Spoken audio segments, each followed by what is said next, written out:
রামনগর ১ নম্বর ব্লকের পঞ্চায়েত গ্রামোন্নয়ন দপ্তর ও সুন্দরবন বিষয়ক স্থায়ী কমিটির পরিদর্শন হলো। পূর্ব মেদিনীপুর জেলার বিভিন্ন ব্লকে এই কর্মসূচি হচ্ছে।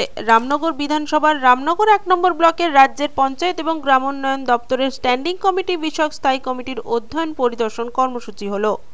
স্ট্যান্ডিং কমিটি পঞ্চায়েত আজকে এসেছিলাম আমরা রামনগর, তার আগে খেজুরে গেছিলাম। আমরা পরিবেশ পরিস্থিতি দেখতে এসেছি, অবস্থা কোথায়, কাজকর্ম কোথায় আটকেছে কিনা এবং কোনো রকম ব্যবস্থা আছে কিনা। প্রধান থেকে শুরু করে উপপ্রধান শুরু করে জেলা পরিষদ বিডিও থেকে শুরু করে এসডিও থেকে শুরু করে এরিয়াতে সবাই ছিলেন। প্রত্যেকে কথা বলেছি, প্রত্যেকের কথা শুনেছি। যেখানে যেখানে কাজ আটকে আছে আমরা চেষ্টা করব সেই কাজগুলো যাতে ত্বরান্বিত হয়, যাতে জনগণের কোনো অসুবিধা হয়। মুখ্যমন্ত্রী করার নির্দেশ যাতে কাজ আমরা এই ডিসেম্বরের মধ্যে শেষ করতে পারি সেই প্রেরণা নিচ্ছি। এই স্ট্যান্ডিং কমিটির মূলত পঞ্চায়েত ও গ্রাম উন্নয়ন কমিটি। স্ট্যান্ডিং কমিটি যারা দপ্তরে ভিজিট করে দেখে সরকারের কোথায় কাজ কতটা এগোচ্ছে, কতটা বাকি আছে, কি অসুবিধে, সেগুলো দেখে সরকারের কাছে রেকমেন্ড করা হয় এবং বিধানসভায়ও রিপোর্ট পেশ করা হয়। ওনারা সেই মতো করে জায়গা দেখেন এবং বিভিন্ন প্রকল্প বিষয়ে সবিস্তারে আলোচনা করেন, কাজের অগ্রগতি পর্যালোচনা করেন। আমাদের রামনগর ১ পঞ্চায়েতে পশ্চিমবঙ্গ সরকারের স্ট্যান্ডিং কমিটি পঞ্চায়েত এবং গ্রামীণ দপ্তর ও সুন্দরবন উন্নয়ন দপ্তর থেকে এসেছিলেন সমস্ত বিধায়ক, এবং তার চেয়ারম্যান ছিলেন অশোক দেব এবং অন্যান্য বিধায়ক বিধায়িকা ছিলেন এবং তার সচিবরা ছিলেন। আমাদের জেলা লেভেলে সমস্ত আধিকারিকরা এখানে এসেছিলেন এবং আমাদের বিডিও সাহেব, আমাদের রামনগর বিধানসভার বিধায়ক সম্মানীয় অখিলগিরি মহোদয় সবাই উপস্থিত ছিলেন। আজকে পঞ্চায়েতের মধ্য দিয়ে আমাদের কী অসুবিধার সম্মুখীন হচ্ছে, আমাদের কি কি প্রপোজাল আছে এবং আমাদের কাজের সমস্ত আমরা তাদের কাছে পরিলক্ষিত করেছি। আমরা পঞ্চায়েত সমিতি কী কী কাজ করেছে, গ্রাম পঞ্চায়েত কী কাজ করেছে, তারাও দেখেছেন যে আপনার আনন্দধারা এসিজি গ্রুপটা কেমন কাজ করছে। ২ নম্বর হচ্ছে RIDF-এর কত কাজ আপনারা পেয়েছেন, 50 ফিনান্সের কাজটা কত দূর এগিয়েছে, আচ্ছা 5th SSC কাজটা কত দূর এগিয়েছে এবং SBM-এর কাজটা কত দূর এগিয়েছে। এই কথাগুলো কয়েকটি নিয়ে চিন্তা করছেন। আমরা বলেছি আমাদের কাজ প্রায় 90% আমরা কাজ করে ফেলেছি। SBM থেকে, RIDF থেকে শুরু করে 15+ থেকে 5th SFC থেকে, ওন ফান্ড থেকে শুরু করে বিভিন্ন সরকারি প্রকল্প নির্ধারিত টাইমের মধ্যে আমরা শেষ করেছি। কিন্তু আগামী দিনে যাতে আমরা এই পঞ্চায়েত সমিতি বা গ্রাম পঞ্চায়েতগুলি নিজেরা যে সমস্ত প্রকল্প আমাদের আছে সেই প্রকল্পের মধ্যে রামনগর ১ নম্বর পথশ্রীতে আমরা অনেক কম পেয়েছি, 8টা আমরা পেয়েছি পথশ্রীতে। আমরা আগামী দিনে অনেক প্রপোজাল গেছে পথশ্রীতে, যাতে আমাদের 9টি গ্রাম পঞ্চায়েত এলাকায় 135টা সংসদে পথশ্রীর মাধ্যমে যাতে আমরা বেশি প্রকল্প পেতে পারি, স্কিমটা পেতে পারি। তার জন্য আমাদের আরও গ্রামীণ উন্নয়নের অনেক সুবিধা হবে। কাজ তো যতদূর দেখেছি খুব ভালোই হচ্ছে, মমতা বন্দ্যোপাধ্যায়ের দেশে হচ্ছে, আন্ডারে হচ্ছে, ভালোই হচ্ছে। আগে থেকেই জানি 2011 সাল থেকে যে উন্নয়ন হচ্ছে সেই উন্নয়নটা আমরা আজ পর্যন্ত দেখতে পাচ্ছি, সবাই দেখতে পাচ্ছে।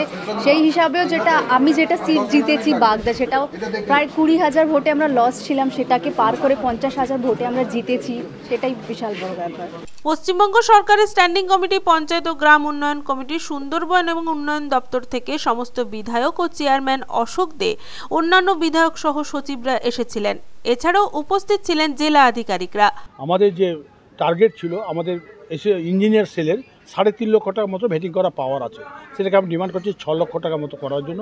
তারপরে আমরা করেছি আবাসন প্রকল্পের 2021-22-এ যে সমস্ত নাম নথিভুক্ত ছিল 5,640 যারা ঘর ভেঙে ফেলেছেন, অতি সত্ত্বর তাদের টাকা দিয়ে যাতে তার মাথা গোঁজা ঠাঁইটা করে দেওয়া হয় সেই দাবিটা আমরা রেখেছি। এবং আমাদের বাইলো অ্যামেন্ডমেন্টের ক্ষেত্রে আমরা বলেছি আমাদের রামনগর 1 নম্বর পঞ্চায়েত সমিতি 2008 সালে হাইকোর্ট করে দীঘাসময় উন্নয়ন পর্ষদ থেকে একটা নমিনেটেড বোর্ড থেকে হাইকোর্ট রায়ের ভিত্তিতে আমরা এখানে বিল্ডিং পারমিশন দিতে 15 মিটার পর্যন্ত। পরবর্তীকালে এই 2-3 বছর ধরে একটা জিনিস হয়েছে, জেলা পরিষদ 15 মিটার দিচ্ছে, আমাদের 6.5 মিটার দিতে পারছে। তার জন্য আমরা ডিএমের দৃষ্টি আকর্ষণ করেছি, জেলা সভাধিপতি দৃষ্টি আকর্ষণ, আজকে স্ট্যান্ডিং কমিটির দৃষ্টি আকর্ষণ করলো। কিন্তু আমাদের হাইকোর্ট এবং পঞ্চায়েতের গ্রামীণ দপ্তর থেকে আমাদের 15 মিটার দিয়েছে, যাতে আমরা সেই 15 মিটার মতো কাজ করতে পারি।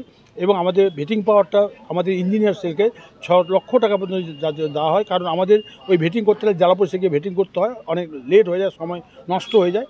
তাই আমরা কিছু কিছু প্রস্তাব আমরা রেখেছি যাতে আগামী দিনে আমাদের পঞ্চায়েতকে ত্বরান্বিত করার ক্ষেত্রে এই কাজগুলো যদি সুষ্ঠুভাবে সমাধান হয় সেই প্রস্তাবগুলো আমরা রেখেছি। পঞ্চায়েত সমিতির অন্তর্গত সমস্ত কাজ হয়েছে তারা দেখলেন। এসএইচজি গ্রুপ 15 জন ফাইন্যান্স সহ বিভিন্ন কাজের তদারকি করলেন এই কমিটি। রামনগর 1 নম্বর সমিতির সমস্ত কাজে প্রায় 90% শেষ হয়ে গিয়েছে। এটা মূলত পঞ্চায়েত ডিপার্টমেন্টের, পঞ্চায়েত ও গ্রাম উন্নয়ন দপ্তরের স্ট্যান্ডিং কমিটি। স্ট্যান্ডিং কমিটিটা হচ্ছে যে বিভিন্ন জায়গায় যে যার দপ্তরের স্ট্যান্ডিং কমিটি, সেই দপ্তর তারা ভিজিট করে দেখে যে কোথায় গভর্নমেন্টের কি কাজ, কতটা এগিয়েছে, কতটা বাকি আছে, কি অসুবিধে, তা সেগুলো দেখে এটা গভর্নমেন্টকে রেকমেন্ড করে। সব কিছু শুনে যাওয়ার পরে একটা গভর্নমেন্টের কাছে রিপোর্ট পেশ করে এবং বিধানসভায় রিপোর্ট পেশ করে যে আমরা এই জায়গায় দেখেছি, সরজমিনে ভিজিট করেছি, এই প্রকল্প দেখেছি, আরও করা দরকার, আরও টাকা দেওয়া দরকার, এইগুলো রেকমেন্ড করে। সেই কমিটি আজকে এসেছিল অশোক দেবের নেতৃত্বে। রামনগর 1 নম্বর ব্লকের আজকের উন্নয়নের কিছু বোর্ডে ডিসপ্লে বোর্ডে দেখানো হলো কি কাজ হয়েছে বিভিন্ন প্রকল্পে। সেগুলো কখনো SRDA রাজ্য সরকারের পঞ্চায়েত ডিপার্টমেন্টে, কখনো ব্লক ফিনান্স কমিটির আমাদের 15 ফিনান্সের টাকাতে কাজকর্ম, বিভিন্ন তার ওন ফান্ডে কাজকর্ম, বিভিন্ন জায়গায় কাজকর্ম দেখে তারা সন্তুষ্ট প্রকাশ করে আজকে তারা আগামীকাল রামনগর 2 নম্বর ব্লক ভিজিট করবেন। আচ্ছা, ডিজাস্টারের ব্যাপারে আপনার উপকূলবর্তী এলাকায় প্রচুর বন্যা ঝড় হয়, তার ব্যাপারে আপনারা একটা দাবি করলেন, না এই স্ট্যান্ডিং কমিটি ডিজাস্টারের ব্যাপারে তেমন কোনো এদের রেকমেন্ড করার কোনো ক্ষমতা নেই। ডিজাস্টারের ব্যাপারটা আলাদা স্ট্যান্ডিং কমিটি আছে। তবে যখনই আমাদের প্রাকৃতিক সমুদ্র উপকূলবর্তী এলাকায় প্রাকৃতিক দুর্যোগ হয়, তখন আমরা সরাসরি রাজ্য সরকার জেলা প্রশাসনের মাধ্যমে এখানে সাময়িকভাবে মানুষকে সাহায্য করে। পরবর্তীকালে কোনো রাস্তাঘাট ভেঙে গেলে, কোনো কোথায় অসুবিধে হলে, সেগুলো ঘরবাড়ি কাঁচা বাড়ি ভেঙে গেলে সেগুলো রাজ্য সরকার সরাসরি ওদের তৈরি করে দেয়। রামনগর 1 নম্বর পঞ্চায়েত সমিতির সভাপতি নিতাই স্যার জানিয়েছেন, আমরা করেছি অঙ্গনওয়াড়ি কেন্দ্র, আমরা 100টির অঙ্গনওয়াড়ি কেন্দ্র, সেটা আমাদের এখনও পর্যন্ত 58টা কমপ্লিট হয়ে গেছে। আমাদের সুস্বাস্থ্য কেন্দ্র আমরা যতগুলো করেছিলাম সমস্ত আমাদের কমপ্লিট হয়েছে সুস্বাস্থ্য কেন্দ্রগুলি। REDPের রাস্তার কাজটা আমরা কমপ্লিট 8টা রাস্তা কমপ্লিট করেছি। পথশ্রী 8টা রাস্তা আমাদের কমপ্লিট হয়ে গেছে। আমাদের SBM-এর কাজটা প্রায় কমপ্লিটের পথে, মাত্র আমাদের ব্লক 11খানা বাকি আছে।